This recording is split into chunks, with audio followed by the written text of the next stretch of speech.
नहीं है बिल्कुल। सोच रहे होंगे कि आपके और हमारे लिए शायद यही अच्छा हो, पर हम जानते हैं कि अच्छा नहीं है। इनका भी एक अप्रोच है कि हम जानते हैं अच्छा नहीं है, हमको पता है कि दूसरे को नहीं बोलना चाहिए मेरे मैटर्स में, क्यों बोल रहा है वो इंसान। पर एक बार ये इंसान तो हमको समझ जाए कि मैं कैसा हूँ, मैं एक बार में इसको हटा सकता हूँ, इन सब चीज़ों को अपने लाइफ से एक ही झटके में हटा दूंगा। बस ये इंसान अगर मैं कुछ बोलूँ तो इसको समझना पड़ेगा, एक्सेप्ट करना पड़ेगा कि मैं क्या बोल रहा हूँ। तो आपसे क्या डिमांड कर रहे हैं वो? अगर ये गिल्ट में गए होंगे, ये बहुत ज़्यादा सौरों में गए होंगे, बहुत ज़्यादा शेम में गए होंगे, या बहुत निगेटिविटी किसी ने अप्लाई, तो कारण आप हो सकते हैं। आप इनका प्राइड होंगे, कारण आप हो सकते हैं कि भाई आपने तो इस इंसान को समझा ही नहीं, इन्होंने कोई काम क्यों किया, या कुछ लोगों ने कुछ कांड किए, इनसे छुपा के बचा कर आपने बोल दिया होगा।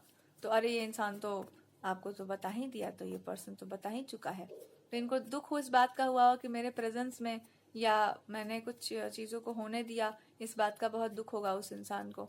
पर बात वो नहीं था, मैं तुम्हें समझा नहीं पाऊंगा कि बात ये भी होता है कि दूसरों के सामने चीज़ों को क्लैरिफाई करना पड़ता है। तुमने कर ही दिया था पहले ही, अभी भी उस समय भी तुमने कर ही दिया। तुमको छोड़ दिया जाता तो तुम धाप भी देती कुछ लोगों को आकर के, मैं जानता ही था कि उनकी धपाई होगी अच्छे से। इसलिए मैं सोचा कि तुम अपना क्रोध निकाल ही लो। तो मुझे अपने आप पे लगा कि मैंने फिर वही मिस्टेक कर दी, मैंने फिर तुम्हारे इमोशंस को हर्ट कर दिया। पर मैं तुमको समझाना चाहता था कि जब कुछ ऐसी बातें होती हैं तो मैं तुम तक उसको नहीं पहुंचने देता था कभी भी। अब आपने अपने अंदर से क्या क्या डील कर लिया होगा। यहाँ पे बेसिक क्वेश्चन है सामने वाले का, क्या आप मेरे पर इतना ट्रस्ट करती हैं? ये सिचुएशन का मैं ट्रूथ अगर छुपा के रखता हूँ तो आप मुझ पे कुछ सवाल नहीं पूछेंगी? तो अगर आप ऐसे ट्रस्ट को कर सकती हो तो बहुत अच्छी बात है, और आप सवाल पूछती हो तो जवाब सुन करके या परिस्थितियों को जान करके आपका मन ही टूटेगा। तो यहाँ पर the best approach will be, क्या आपको सेंस हो रहा है ना कि ये क्या हो सकता है? आपके विरुद्ध कुछ ऐसी बातें हो सकती हैं जिससे आपका मन टूटा होगा या टूट सकता है ना? कि कुछ लोग आप पे सवाल उठा सकते हैं, आपके नेचर के बारे में, आपके हर चीज के बारे में क्वेश्चन किया जा सकता है। उस स्थिति में क्या उसका प्रमाण हो सकता है? परीक्षा, है ना? तो ये आपको खुल करके नहीं बोलना चाहते हैं कि भाई कुछ चीज़ों को टेस्ट लोग करते हैं आजकल के ज़माने में। तो मैं क्या बोलूँ और बताओ? इसलिए वो आपको साफ साफ नहीं बता रहे हैं। तो आपको अगर लग रहा है कि हाँ कुछ घटियापन ही हुआ होगा यहाँ पर, और तो कुछ कह नहीं सकते, विवश ही हो गए होंगे और क्या बोल सकते हैं। तो जब ऐसी बात है तो फिर आप समझ ही जाओ कि ये आपको क्यों नहीं बता रहे हैं, और आप ये बात समझ रही हैं तो आप इसको एक्सेप्ट कर लीजिए कि आप जानती हैं। तो इसका मतलब क्या है?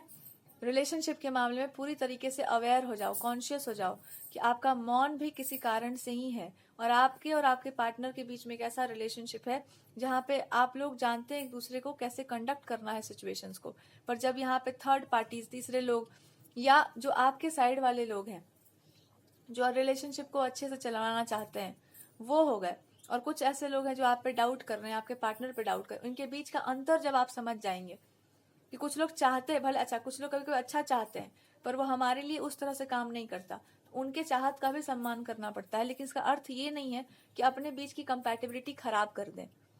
आपके बीच में ऐसा कंपैटिबिलिटी हो कि अगर कुछ लोग प्यार से चाह भी रहे हैं कि आप लोग ऐसे कर लो वैसे कर लो, तो पता हो कि हाँ ये हमारे से कोई लेना देना नहीं है। इट्स जस्ट लाइक कि इनकी इच्छा है कि ऐसा अच्छा हो, तो उसको हम लोग थोड़ा मॉडिफाई करके अपने लाइफ में अच्छा ला सकते हैं, या देख लेंगे कि हाँ कैसे इससे डील करना है। उनको हर्ट भी नहीं करना होगा, पर इंटेंट देख करके, अगर उनका इंटेंशन सही है तो उनको ही या उस सिचुएशन को ही सही तरीके से डायरेक्ट कर दिया जाएगा, उनकी भी लाइफ अच्छी हो, आपकी भी अच्छी हो। पर अगर कोई आपकी और आपके पार्टनर की लाइफ को खराब ही करना चाहे या उनको बहुत डाउट हो गया हो, तो डाउट करने वालों को फिर बहुत लंबा प्रोसेस होता है कि आप फिर अपना अपना सॉल्व करके जिस दिन आइएगा लौट कर, हम उस दिन आपसे बात करेंगे। अब आप जाइए, क्योंकि आपके दिमाग में संशय है, इसका निवारण आप स्वयं करिए। इसका तो कोई हमारे पास उपाय नहीं है, क्योंकि आप काम धंधा छोड़ करके आपके डाउट का निवारण तो नहीं करेंगे ना।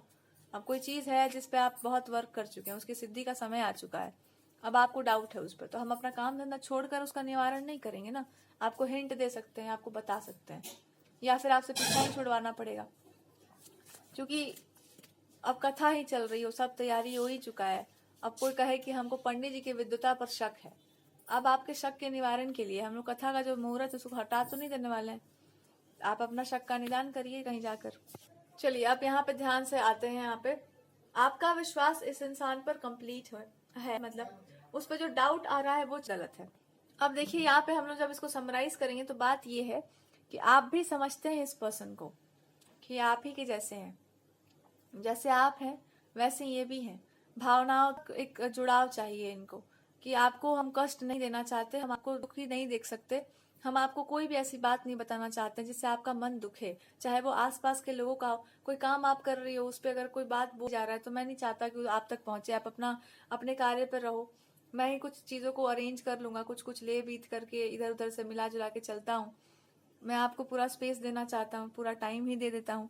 आपका होगा कि कुछ चीज़ों के कारण आप खुल करके अपने लाइफ को उस तरह से नहीं एक्सप्रेस कर पा रहे हैं, तो मैं ही थोड़ा सा और सहन कर लेती हूँ अपने जीवन में और कोशिश करती हूँ कि थोड़ा और आप ओपन हो जाए, कंफर्टेबल हो जाएं कि आप अपनी बात मुझसे कह पाएं, या क्या अनकंफर्टेबल आपको लग रहा है मैं उसको अच्छे से समझ जाऊं। अनकंफर्टेबल इनको लग रहा है फियर ऑफ जजमेंट, कि आप इनको जज मत कर लो आजकल के नए जमाने के हिसाब से, कि भाई तुम्हारा पति बुरा है, पता नहीं आपको दबा के रखना चाहता है, या आपको इनको डर है इसी बात का कि भाई ऐसी बातें जब होंगी तो मैं इसे क्या समझाऊंगा कि मैं ऐसा नहीं है कि मैं आपको सक्सेसफुल नहीं होने देना, मैं चाहता हूँ कि आप बहुत आगे बढ़ो, पर जिस तरीके से चाहता हूँ, कुछ लोगों ने कहा भी होगा आपसे, तो ये जानबूझ करके कुछ कुछ बुलवा कर देखना भी चाहता हूँ कि बोले किस इंसान के सामने कि तुमको क्या, या वो क्या बता रही है कि तेरे दिमाग से कचरा हटे, तेरे कचड़े के चलते ही तेरा रिलेशनशिप खराब हुआ होगा। तो वो आपने भी कुछ खास एक्ट नहीं किया, आपने भी समझाने का ही प्रयास किया किसी इंसान को। तो आप ये समझिए कि ये चाहते हैं कि आप जो बोल रही हो वो बोलते रहो ताकि लोगों के मन से कचरा हट, बट उसी चीज में जब आपको गलत कहा जाएगा तो ये आप तक नहीं पहुंचने देना चाहते हैं, क्योंकि आपको और तकलीफ होगी। पर फिर भी वो आपको एक बात समझा रहे हैं कि मेरा एक तरीका है, और वो ये है कि अगर आप बहुत ज्यादा शांति से काम करो या बहुत ही अलग तरीके से आप एक घर में या ऐसा माहौल में आप रहो, मैं आपको देख सकूं, तो कोई गुंजाइश नहीं होगी किसी और चीज के खराबी करने का या कुछ भी बुरा होने का। तो वही वो आपको बताना चाह रहे हैं। पर जब मैं ये सब बातें बोलूंगा तो कहीं कोई बाहर की बातों को सुन करके, मॉडर्न अप्रोच फिलॉसफी ले करके तुम ये ना समझ जाओ कि मैं तुमको, ताकि बाहर की धूल मिट्टी आप पर ना लग सके। मैं वही विचारधाराओं को मानता हूँ, और अगर तुम ये भी मानती हो तो फिर मेरे साथ एक आराम से पेशेंस से चलो, जैसे तुम हो वैसे ही मैं भी हूँ। अगर तो जैसा आपकी आइडियोलॉजी है, जिस तरह की आपकी आइडियोलॉजीज पे आपको कोई फेडिंग सा लगता हो, कुछ फेड हो गया है, कुछ धुंधला हो गया, था ही नहीं, वो तुम्हारा नहीं था, बट तो तुम्हारा है वो तो तुम्हारा है ही। तो अब भगवान जी आपको फिक्स कर चुके बढ़िया से, और अब आपको पता होगा कि देखो भाई, रिश्ता निभाना जो होता है इसमें कोई घिस पिट, बड़ा कोई घिस पिट वाला काम नहीं चलता। अगर आप उसको धो रही है, अगर आप उसमें पढ़ना देखती तो आपकी मर्जी है, और अगर आपको चलाना है तो आपको नियम नियंत्रण से अपने आप को रखना पड़ेगा, आप दूसरे को ही सिर्फ ज्ञान नहीं दे सकते। तो ये आप दोनों जानते हैं, जान लेते हैं तो मान लीजिए कि हम दोनों जानते हैं रिश्ता कैसे चलता है। पर कुछ लोग, no, destiny plays a part, बीच में घुस आते हैं, घुसी आते हैं, उनको वैसे ही मानना चाहिए कि ये बाहर के फॉरेनर्स हैं, चावल में कंकड़ है, इनको निकाल के बाहर रखना पड़ेगा चाहे कितना भी इनसे प्यार हो।